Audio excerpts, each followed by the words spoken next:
نحمده ونصلي على رسوله الكريم أما بعد فأعوذ بالله من الشيطان الرجيم بسم الله الرحمن الرحيم السلام علیکم ورحمۃ اللہ وبرکاتہ جی، کیا حال ہے آپ سب کے؟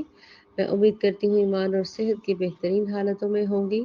اللہ تعالیٰ ہم سب سے دین کے کام، نیکی کے کام، اصلاح کے کام، تقوی والے کام، اللہ رب العزت سے خاص الخاص دعا ہے ہم سب سے وہ نیکی کے کام لے لیں، آمین ثم آمین۔ ہمارا خاتمہ بالخیر نصیب عطا فرما دے یا رب العزت۔ جو ہمارے پہلے وفات پا چکے ہیں انہیں، جو آنے والے وقت میں لوگ وفات پائیں گے، اور ہم سب سمیت ہم سب کی بخشش فرما دے، آمین ثم آمین۔ جی، آج الحمدللہ آیت نمبر 49 کو ہم پڑھ رہے ہیں، اور اس کا لفظی ترجمہ میں نے آپ کے ساتھ شیئر بھی کیا ہے۔ وَإِذْ نَجَّيْنَاكُمْ مِنْ آلِ فِرْعَوْنَ۔ یہاں پہ دیکھیں، دوبارہ میں نے پہلے بھی ذکر کیا تھا، اور وَإِذْ کا مطلب ہوتا ہے جب، مطلب اس ٹائم کو یاد کروانے کے لیے یوز ہوتا ہے۔ وَإِذْ نَجَّيْنَاكُمْ، اور تم یاد کرو جب ہم نے تمہیں نجات دی تھی، آلی فرعون، آلی فرعون سے مطلب قوم، فرعون کی جو قوم تھی پوری، اس سے۔ یسومونکم سوء العذاب، اور وہ تمہیں بدترین عذاب میں مبتلا کرتے تھے۔ یذبحون ابناءکم، اور تمہارے بیٹوں کو کیا کرتے تھے؟ ذبح کرتے تھے۔ وَيَسْتَحْيُونَ، اور وہ زندہ رکھتے تھے، نِسَاءَکُم، تمہاری عورتوں کو۔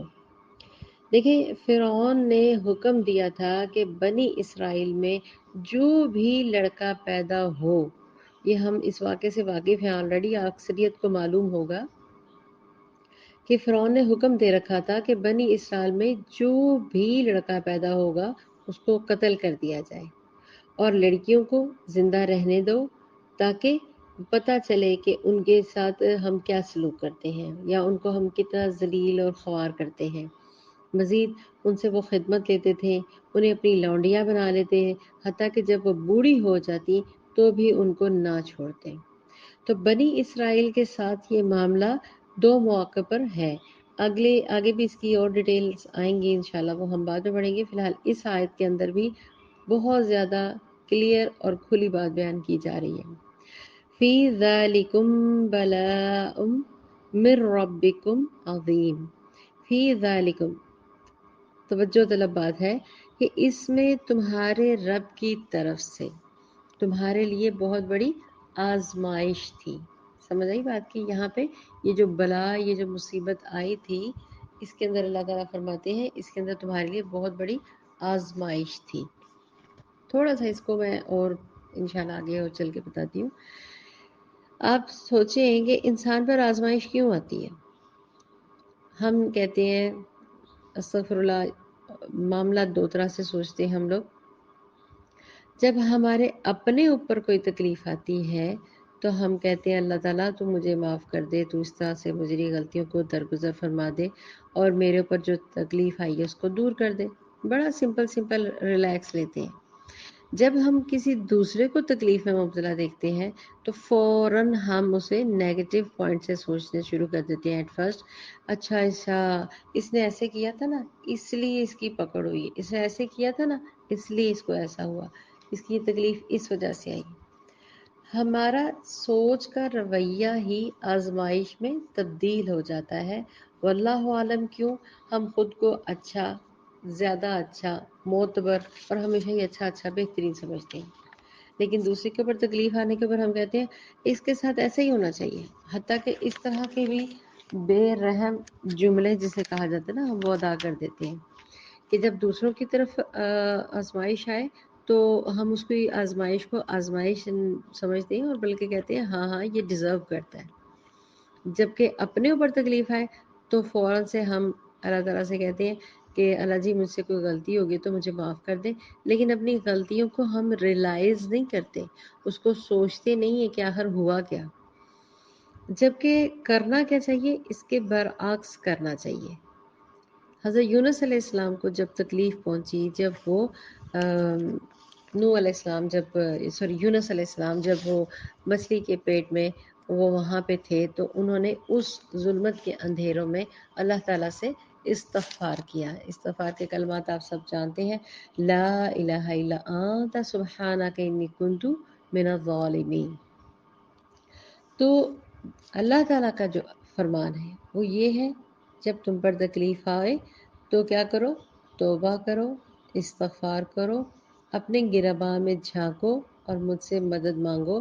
بے شک وہ غفور الرحیم ہی معاف کرنے والا ہے، درگزر کرنے والا ہے، اور تم پہ آئی ہوئی تکلیف کو تم سے دور کیا بالکل مکمل طور پہ بھی ختم کر دیتے ہیں. بے شک مقصد میرا بات کرنے کا یہ تھا کہ ہمیں الٹا کرنا چاہیے.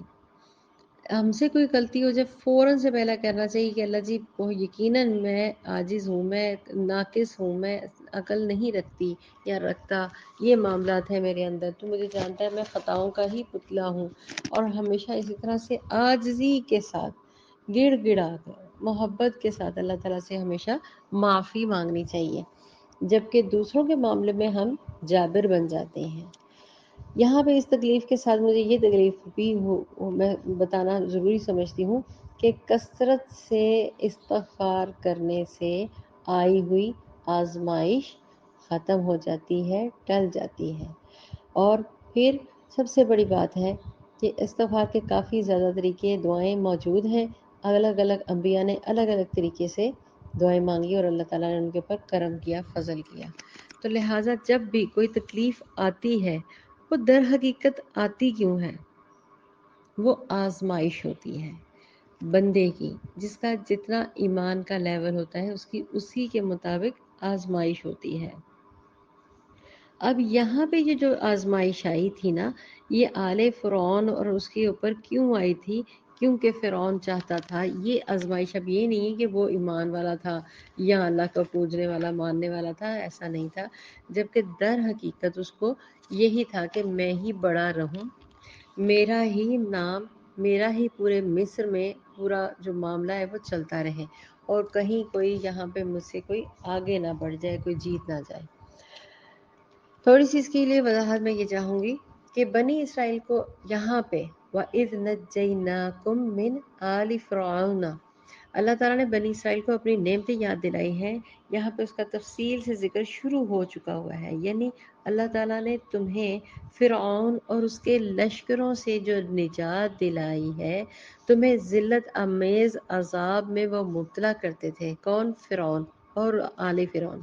لازمی بات ہے، فرعون آرڈر دیتا تھا تو جو اس کی آل ہے، آل میں اس کے تمام وزراء، اس کے انڈر کام کرنے والے لوگ، اس کی اولاد، اس کی بیوی، اس کے بچے، سب شامل ہے. یہاں پہ آل فرعون سے مطلب خالی یہ نہیں کہ وہ فرعون کی اولاد نہیں، بلکہ آل فرعون کے اندر اولاد بھی شامل ہے، بیوی بچے بھی شامل ہیں، لیکن جو اس کے ماتحت، اس کے انڈر، اس کے وزیر، اس کے جو سارے امور سنبھالنے والے، اس کی حکومت کو چلانے والے لوگ ہیں نا، یہاں پہ ان سب کا ذکر ہے کہ اللہ تعالیٰ فرماتے ہیں آل فرعون سے مراد فرعون کے خاندان کے لوگ ہیں. مصر کے حکمران طبقے کے علاوہ آل فرعون میں سے وہ سارے ساتھی شامل ہیں جو اس کے نیچے کام کرتے تھے. کرتا کیا تھا فرعون؟ لڑکوں کو قتل کر دیتے تھے، جو زندہ تھے انہیں مزید وہ غلام بنا لیتے تھے، اذیتیں دیتے تھے، عورتوں کو اپنی لونڈلیاں بنا لیتے تھے، سب کچھ کرتے تھے ان کے ساتھ. یہ نہیں کہ گھر سے خالی جھاڑ پونچھ یا کام کروانا، سب کچھ کرتے تھے ان کے ساتھ، ہر معاملہ گندا اور برے سے برا. مزید جو مانے نا اس کو اذیتیں پہنچاتے تھے. آپ سمجھ گئے ہوں گے ساری بات میری. اسی طرح بری جو معاملات تھے وہ ان کے ساتھ کیا کرتے تھے. تو یہاں پہ لفظ دیکھیں کیا آیا ہے، یسومونکم، مطلب وہ تمہیں برے عذاب میں مبتلا کرتے تھے. جس سو کہتے ہیں نا کہ تکلیف دینا، کسی کو ایذا پہنچانا، تو وہ برے عذابوں میں تمہیں مبتلا کرتے تھے. اور چھوٹی سی اگزامپل جو ہے، یہ میں چھوٹی تو نہیں ہے، استغفر اللہ، اتنی تکلیف دے ہے. آپ کسی کو ایک تھپڑ مارے تو کتنی تکلیف ہوتی ہے ماں باپ کو. یہاں پہ وہ کیا کرتا تھا فرعون، یذبحون ابناءکم، تمہارے بیٹوں کو قتل کرتے تھے. اچھا بیٹوں کو کیوں قتل کرتے تھے؟ بیٹوں کو کیوں ذبح کرتے تھے ان کے والدین کے سامنے، ان کی ماؤں کے سامنے؟ اس لیے کہ وہ اصل میں چاہتے تھے ان کی نسل کشی ہو جائے، ان کی اولاد ہی آگے سے نہ بڑھے. اگر بیٹے پیدا ہوں گے تو وہ میرے مد مقابل کھڑے ہوں گے، میرے مد مقابل کھڑے ہوں گے مطلب فرعون کے خلاف کھڑے ہوں گے، اور اس کی اولاد کے خلاف کھڑے ہوں گے، اس کی سلطنت کے خلاف کھڑے ہوں گے. تو وہ کیا کرتے تھے؟ آپ کے بیٹوں کو قتل ہی کر دیتے تھے. اگر بوڑھے ضعیف کوئی بچ بھی جاتا تھا تو اس کو وہ غلام بناتے تھے اور اس کو مار مار کے کوڑے اور برے برے طریقے کے ساتھ سزائیں دے کے ان کو گائے اور بھینسوں کی طرح، جس طرح ہوتا نا ہل جوتنا، ان کے آگے لگا دیتے ہیں. اتنے اتنے بڑے سٹونز، پتھر، آپ جانتے ہیں اس دنوں کی جو تعمیرات، کنسٹرکشن وغیرہ ہوتے تھے، انہی کے اوپر ان کو باقاعدہ ایک رسیاں گلے میں اور ٹانگوں میں، ہاتھوں میں باندھ کے ان کے ساتھ چلاتے تھے. بہرحال یہاں پہ ان کی نسل کشی کا ذکر ہو رہا ہے کہ اصل میں اس کی نسل کشی کرنا چاہتا تھا فرعون، تو اس وجہ سے ان کو بیٹوں کو ٹوٹلی قتل کر دیا کرتا تھا. اور تمہاری عورتوں کو کیا کرتے تھے؟ عورتوں کو جوان بچی ہو، یہاں پہ نساء کم کا مطلب میں کلیئر کر دوں. نساء کا مطلب ہوتا ہے چھوٹی بچیاں بھی اور بڑی بڑی بوڑھی عورتیں بھی، جوان عورتیں بھی. مطلب جہاں پہ فی میل لکھا جاتا ہے وہ والا خانہ نساءکم، کہ وہ تمہاری عورتوں کو ندامت کہاں پہ تھی؟ ان میں مذمت کرتے تھے، ان کے ساتھ ذلت امیز کام ان کے ساتھ کرتے تھے اور ان کو اٹھا کے لے جاتے تھے، ان کو زندہ رکھتے تھے. تو پھر اللہ تعالیٰ کیا فرماتے ہیں کہ یہ اس وقت تمہاری آزمائش تھی. وَفِي ذَلِكُمْ بَلَاءٌ مِّن رَّبِّكُمْ عَظِيمٌ، اور تمہارے لیے اس میں تمہارے رب کی طرف بہت بڑی آزمائش تھی کہ تم اب اس آزمائش میں کیا کرو گے.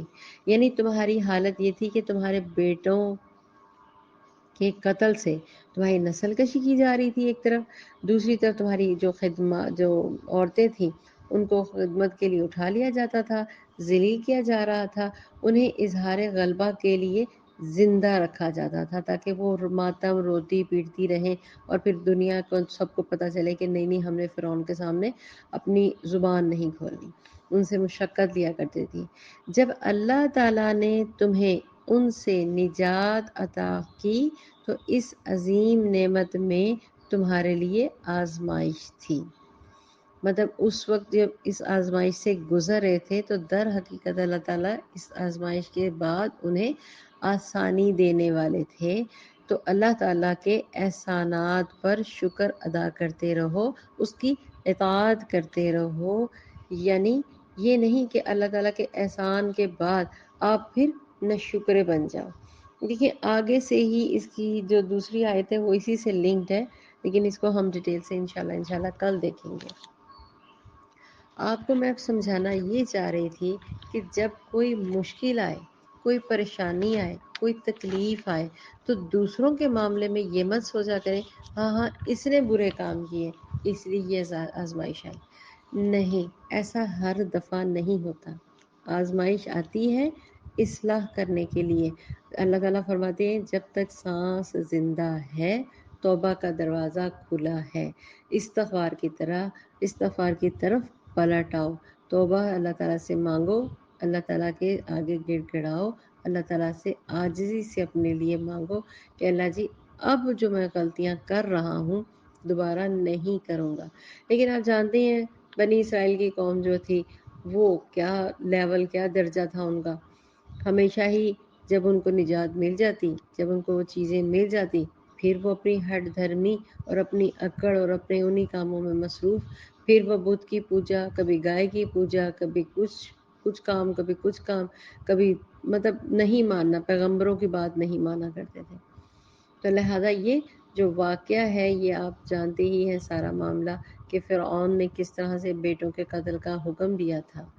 تو یہاں پہ اسی کی اللہ تعالیٰ فرما رہے ہیں کہ اصل میں یہ بہت بڑی آزمائش تھی، لیکن جب نجات دی تو اس سے نجات مل گئی. کس کے ذریعے ہوتی ہے نجات؟ ہمیشہ یہ یاد رکھیں، توبہ استغفار کے ذریعے آپ کو نجات سے اللہ رب العزت دے دیتے ہیں، نجات دے دیتے ہیں، نکال دیتے ہیں۔